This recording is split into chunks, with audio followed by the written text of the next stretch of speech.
Hey everyone, and welcome to the PS5 review extravaganza. In part 1 we'll be taking a look at all things PS5 related. It's going to consist of the console's design, UI, controller, along with 3 game reviews, which will be Astro's Playroom, Miles Morales, and Sackboy's Big Adventure.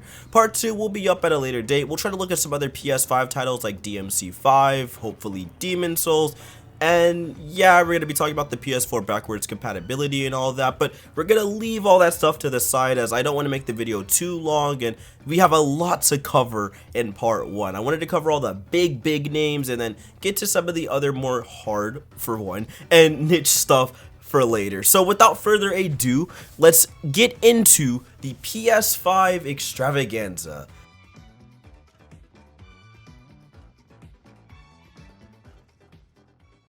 Well, let's not beat around the bush here. The PS5, for starters, is a massive boy. Alright, it commands your attention and respect when it's placed in any entertainment center you throw it up that. It's a hulking build that gulfs whatever you put it near.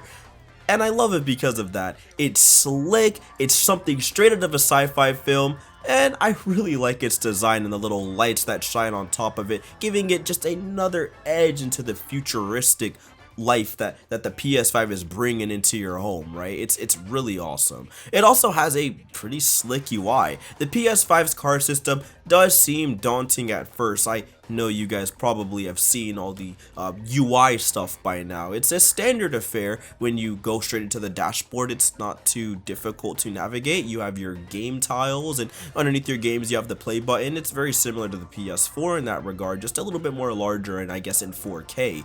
But it's that card system where people tend to scratch their heads a little bit, and I was doing the same thing when I first loaded up my PS5, but after some time I realized that it's not that bad, and dare I say, one of my favorite dashboards in a game console ever. The SSD is really what helps it here. When you load up that card system, games will give you all sorts of special requirements that help break the tedium of when it comes to collecting 100% for trophies and even in-game stats. For example, you have games like Astro's Playroom. You press the PS button, it gives you exactly what level you're in. You press X and boom, it gives you a bunch of video files and things that you could do to watch clips and find exactly where you could pick up puzzle pieces, artifacts, and other collectibles to help you achieve 100% when you're in a certain level. The best part is, if you want to go tackle another level that you're close to 100%ing, you press the square button, Astro does this little teleport, and you're sent straight there like nothing. It's instantaneous, it's very fast, and most importantly, it's awesome. I absolutely adore this system as it cuts down on the tedium of going through 100% and, well, one, not having to deal with loading screens, and two, it just makes things a lot more simple, a lot more fun, and you're doing the most important thing, which is gaming. I never saw loading screens throughout my time with the PS5. Very rarely did I see them, and if I did, they're usually 3 to 5 seconds. I mean, I'm probably being a bit generous, but they just feel so fast. I never had any issues. The thing is blazing quick, and that's my biggest highlight with the console, and I feel like the card system really boost the fact that it is a fast console, and a lot of games are using this. Miles Morales is another great example where you can instantly teleport to side quests and challenges by pressing the square button without having to deal with you swinging around. If for some reason you don't want to swing around in Miles Morales, I definitely swung to all my objectives, but you guys get the gist. It's a really awesome piece of machinery, and the SSD and all the enhancements that are in it make the console just feel that much more fast. I also have one other thing to add before we move into the controller and all that is I really like the overall design of the new PS Store. I love how it's not just an application anymore, it's baked into the UI, if that makes sense, and sorting through games and going through collections and stuff just is so much easier. If I want to find PS4 games, you click PS4, here's the best selling. No, I want to sort it by what are the names, A to Z, Z to A. You sort it, you're done. I want to sort it by what's on sale right now. You sort it, you're done. It is not only instantaneous, it's also just a breeze to navigate compared to the absolute mess that was the PS4 tabs and advertisements and just all this nonsense that was on the screen constantly. You had to scroll through everything just to reach deals or click on a side card just to reach deals. It was a mess. Here, it's a lot more simple, refined, and if you want deals, you scroll to the right. There's your deals and your collections. If you want just PS4 games or PS5 games, you do what you need to do. Having this system be so easy to access makes the entire experience so much more fun. And again, you're only focusing on installing and playing those games. Which brings us to, before the controller and all the Astro Playroom stuff, downloading. How fast our downloads and stuff on the PS5 is going to be determined by our internet connection. So take this mini section with a grain of salt, depending on, again, what your internet speed is. I'm usually getting around 200 to 300 megs when I'm not playing a game, and around 100 to 50 megs when I am playing a game on the PS5. And even with that being said, games are installing at blazing quick speeds. I'll set something like Call of Duty Black Ops 3 around a 70 to 80 gig game for the PS4 gen, and it installs in around 15 to 20 minutes, which is blazing quick for a game that large. And on top of that, Final Fantasy 15 was another great example. That one actually took a little bit shorter to install because I wasn't playing anything on it. I set a download on the PS app. It took me around 5 to 10 minutes. Finished everything except for the multiplayer comrades add-on pack or whatever, and it's just so simple, right? All you do is just press a couple buttons, you send it off its way, and everything's done. By the time you're ready to get to the console, chances are your games are going to be ready to be played, and that is insane. So without further ado, and moving on from the UI and all the nooks and crannies of that, let's talk about the controller. How do I feel about the DualSense 5? I mean, is it good? Is it bad? It's definitely a step above the DualShock 4 and probably becoming one of my favorite controllers of all time. I mean, we gotta talk about this thing.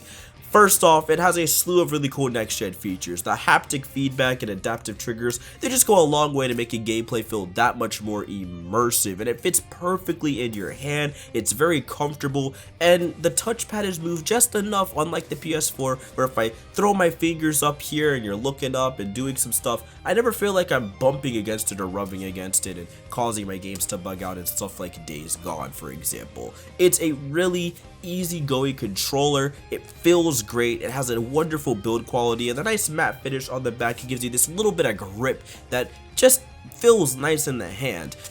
It also gives me a lot of hope for the PSVR 2 with their haptics and all that. I'm hoping that they really go all out with their controller and peripherals to make it feel that much more next gen, similar to the DualSense 5. Because it's really setting up to be one of the more unique controllers if developers keep keeping up with its features. Now, that's going to be the biggest concern with the DualSense 5. As much as I love it, and as we'll talk about with Astro's Playroom, as much as I love some of the things about it, the biggest issue is how many developers are going to keep supporting it. Similar to the card system, how many developers are going to support the DualSense 5 and keep in, the adaptive triggers, and keep in mind all that stuff to make it feel next gen and all that, right? And keep that next gen feeling throughout the course of its lifespan. How many developers are going to take advantage of the card system when it comes to loading and quick loading into games and things like that? That's the type of stuff I'm going to be concerned about as of right now. For now, it's early days so far from supporting it and being very generous, but it's something we got to keep our eye on. Please keep the support coming, and again, as we'll talk about in part 2, you'll see what I mean with some of the third-party games lacking a bit with the support with things like the adaptive trigger. Moving on from that, let's talk about the first big game, Astro's Playroom. Now, for those of you that don't know, Astro's Rescue's Mission was probably my favorite VR game of all time. It still is definitely up there in my top 3 best VR games that you got to check out. And you can probably imagine how massive the smile on my face was throughout the entirety of Astro's Playroom. I mean, what can I say that hasn't already been said? It's a wonderful celebration of PlayStation's history. I love all the special stuff with the haptic feedback and triggers. It's insane. We all know about the frog that gives you this little bit of spring action when you hold it down. And just like the reviewers have been saying, I can't really describe this feeling, you just have to check it out. When you're pulling a bow and arrow and you feel it nook and literally fight back with you when you're holding it down all the way, it's insane, and it adds this extra bit of immersion that I never thought was possible. And my personal favorite was shooting the Gatling gun at Astro's playroom, because you're literally always bouncing up and down, your trigger's fighting with you, and you have to kind of fight with it and wrestle to make sure you get that perfect angle. It's insanely great stuff, man.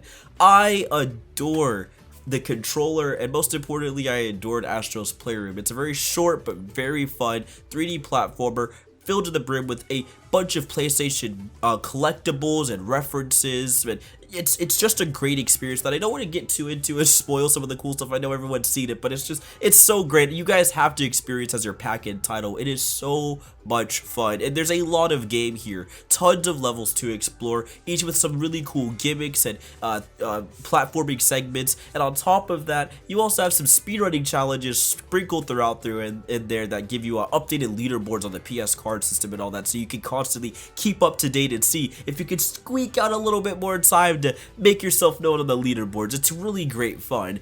Astro's Playroom is an awesome pack-in title, definitely up there with the likes of Wii Sports and games like that, and probably going to go down as history as not just one of the best pack-in titles for a next-gen console, or I guess a new console coming out, but also, in my opinion, one of the best 3D platformers I've played. It's great stuff, man. And moving on from that, we have to talk about Sackboy's Big Adventure, from one 3D platformer to the next, am I right? In Sackboy's Big Adventure, to kick it off with the story, you play as Sackboy, a fledgling knight of Craftworld who must muster their strength to combat the evil forces of a guy named Vex, who's making a device to destroy all of Craftworld, and we don't want that to happen now, do we? Sackboy consists of 6 worlds with around 8 to 9 levels and a slew of timed speedrun levels sprinkled throughout that you collect through the journey.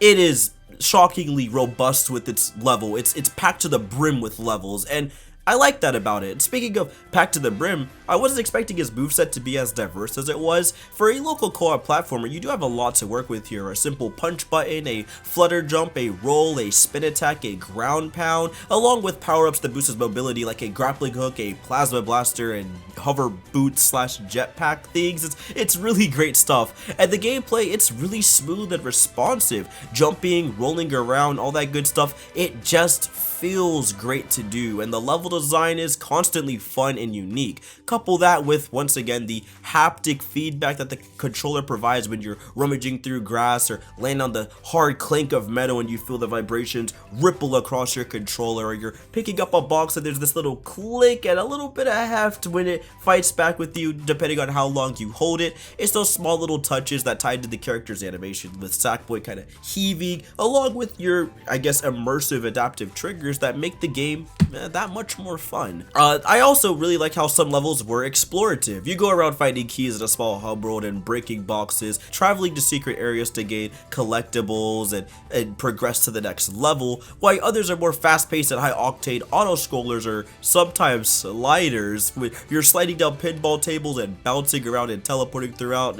It's pretty dope stuff. Oh, and they also have the cool musical levels in Little Big Planet fashion. They do use some copyright licensed tracks like Uptown Funk, Toxic, and a couple others I can't really get into, one because of spoilers and two because of copyright concerns. It's kind of hard to show these things off, but just know that these levels are very similar in tone and fun factor to those Rayman Legends musical levels. I'd honestly say a bit more so, because there's a lot more to do, a lot of collectibles that are kind of timed to the beat that you have to find and stuff, and it's really enthralling and an intriguing way of getting you kind of hooked into a level, and I always went back to replay them. They're just a ton of fun, and as corny as some of the licensed tracks can be, I still had a blast with them, man. They're really great. I feel like the songs they chose fit the atmosphere of each level pretty well. Now, despite the game being a fun, chill time, we gotta discuss some of the things that get on my nerves. There are some frustrating moments in there. Firstly, I'm not a fan of the camera angles in many levels. It's really hard to tell when things can be hit or when you're about to get hit,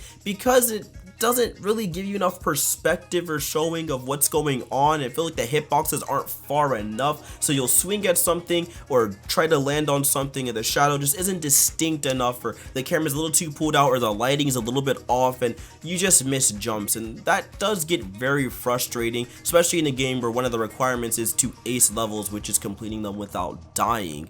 It's really hard to navigate, and when you get hit and you kind of don't know what's going on and it just keeps happening, it makes for a frustrating experience. This is probably because of the isometric view, which can get really confusing, especially when you're playing in multiplayer, which leads to some untimely deaths, and more often than not usually has one player dropping out and one person just running through the level, or the multiplayer we all kind of don't like, just passing the controller back and forth, just because it makes the game a little bit easier and making 100% completion just a bit more fun to obtain. Another thing that was a little bit annoying was the boss fights. They're kind of meh. They are either souped up versions of normal grunt-like enemies you fight, or they're the same generic Vex treadmill boss with a couple minor shakeups. It's the only downside in an otherwise standout platformer. And before we leave, don't worry, don't think I forgot, we gotta talk about the graphics and how incredible the LBP art direction is taken here. Now, despite it not being a true LBP game, I feel like the spin-off still did a great job of making Craft World look absolutely stunning, with tons of reflective shiny metals in the space theme levels, down to the colorful paper, water, and the swamp themes. There's just a ton of variety in the art direction, and it goes a long way to making sure that locked 4K 60 FPS with some sometimes seemingly ray-traced visuals maybe look impressive and absolutely outstanding on the PS5 platform. I can't believe that I'm saying this, but yeah, it's a showcase of the hardware. I especially love the attention to detail in the animations. Vex is a character that is a standout with how beautifully he's animated, and it's an absolutely gorgeous game through and through. It's very expressive, it's very emotive, and it's a really good time to play. So if you're looking for a fun little co-op platformer with tons of content to sink your teeth into for $60, then Sackboy's Big Adventure is definitely worthy of a pickup, and I'd honestly recommend that it's a game you should pick up with your PS5, as it really does showcase how awesome next generation consoles are, and it does a much better job of showcasing all the benefits of the DualSense 5 controller and the console in general than some of the other games that we'll be talking about. Finally, we have Spider-Man Miles Morales. This will be broken into two sections, non-spoilers and spoilers, of course. Don't worry, I'll give timestamps when spoilers come into play, but Miles. The game takes place a couple months after the events of Spider-Man PS4. It sets up tons of great establishing stuff on Miles' character, you know, how he's into music, producing, loves hanging out and helping his community, and deep into tech-centric themes. The game continues showing off Miles' community and all that great stuff before we're thrusted into some Spider-Man action.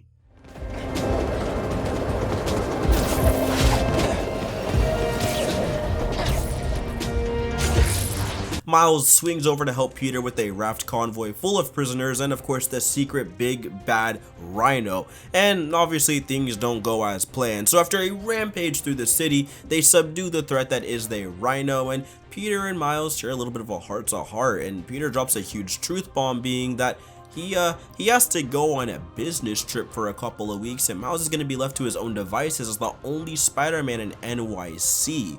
And well, let's just say New York City kind of knows that Miles ain't necessarily the Peter Spider-Man they all know and love, so you're going to be spending a good chunk of the game building up Miles' reputation in New York City and communicating with the citizens and doing what you can through side quests and main objectives to prove himself to NYC. I really like this angle, and I really like how you're also in control of these actions, doing what you can in-game to prove yourself to the citizens around you, which brings us to the first bits of gameplay stuff, I guess, the visuals. I mean, the PS5 gives you two options to play with, a stunning 30 FPS 4K mode that adds ray trace reflections as well as a higher fidelity to the image, and then there's the performance 1440 60 FPS mode with scaled back graphical options like no ray tracing, but a very stable no drops complete 60 FPS experience. I decided for my playthrough to stick with the 60 FPS option, which will reflect in the footage you'll see throughout this review. But very quickly, yes, the 4K 30 option is great and the ray tracing is superb. NYC has never felt more alive, with tons of citizens walking through the streets and lights bouncing all off the snow, puddles, and car reflections throughout the city. It's great stuff. However, in any action game like Miles Morales, I mean, I'll take any extra frames I can get, and swinging through the city has never felt this fluid in a Spider-Man game. This also ties into how incredible the animation quality is. Every subtle detail that Miles has is on full display, right down to the game even starting you with a slower swinging speed and scale-backed combat to potential until pivotal moments in the game, very similar to a certain Spider-Verse movie. Man, swinging just feels so much better than the first game. Tying tricks into the high arc of each swing and diving from a rooftop and texting on your phone as he glances at it one last time before putting it away and going into the full force of a swing. It's just perfect stuff, man. The combat also has a great change of pace from Peter's heavy reliance on gadgets and stealth. While Miles still has his fair share of stealth with his camouflage and stuff, his Venom abilities are more akin to up close and personal combat with a large amount of combo potential within each string. The Venom system carries and elevates Miles' combat to the next level, letting you use it to Venom jump to pick up enemies in a group with ease, Venom dash when Miles rushes into combat at lightning fast speeds and slings enemies into a group, making them paralyzed, a Venom slam, a simple AoE electric ground pound, and of course the Venom punch, the standard electrical charge punch that sends foes flying and can shatter certain weapons. Miles has camo to go completely invisible, perfect for stealth, or in my opinion even better, using it to dip from a fight, and he does come equipped with a handful of gadgets like hollow dummies that fight for you, a gravity well that sucks enemies in, and a remote mine perfect for group takedowns when you don't want to get your hands dirty.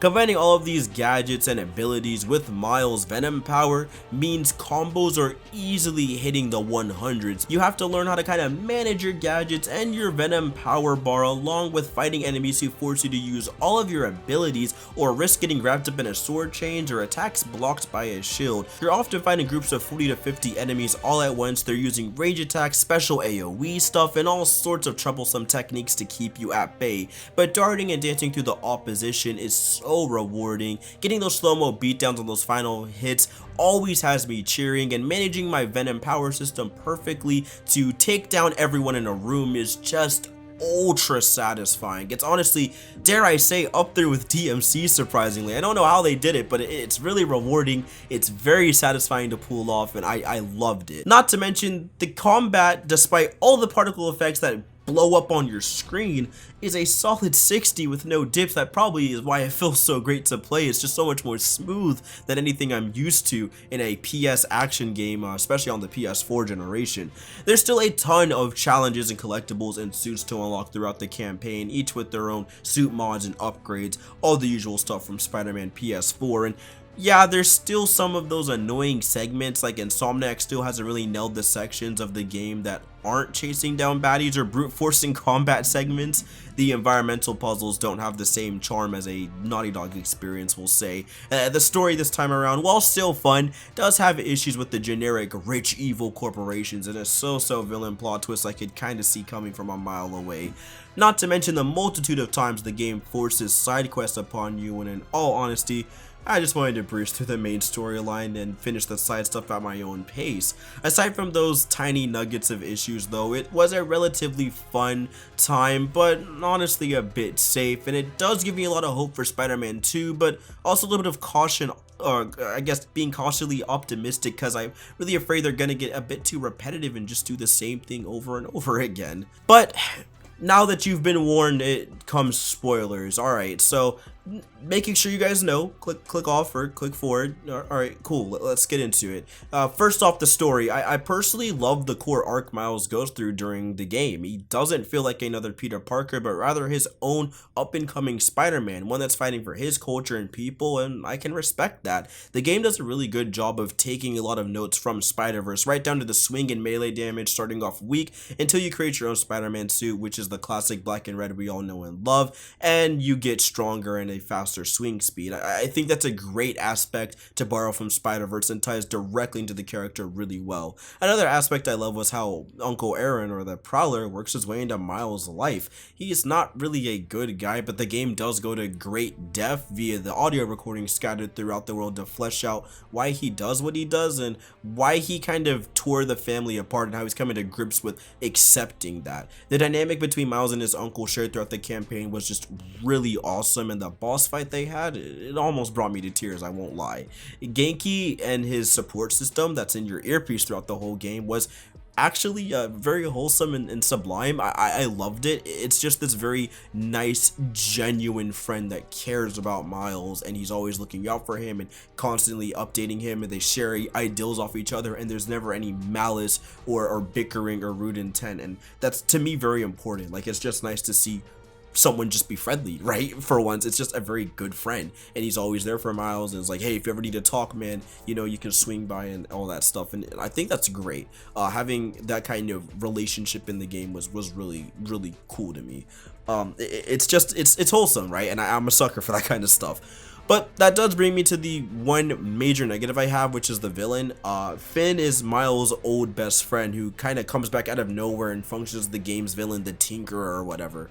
And despite her reasoning being kind of fair, she wants to take down Roxxon because Roxxon got her brother killed and all that stuff, and it's sad, but it's so generic. You have this really generic evil corporation who's just evil bad guy to be evil bad guy, and then you have Finn who's just confused for the sake of being confused. Like, reason will come into the storyline and she just doesn't care because vengeance or whatever, and it's just not executed that well at all, which makes her her whole villain thing with Miles just that really strange dynamic, because she's constantly mad at Spider-Man for ruining all of her plans when Spider-Man's like directly trying to stop her from blowing up all of Harlem and keeps trying to tell her, but she's like, I don't want to hear your lies, all you did was lie to me. But her giant lie or secret was the fact that she's a terrorist, essentially. Like, you blew up a bridge, dude. Like, excuse me, like, it's not cool.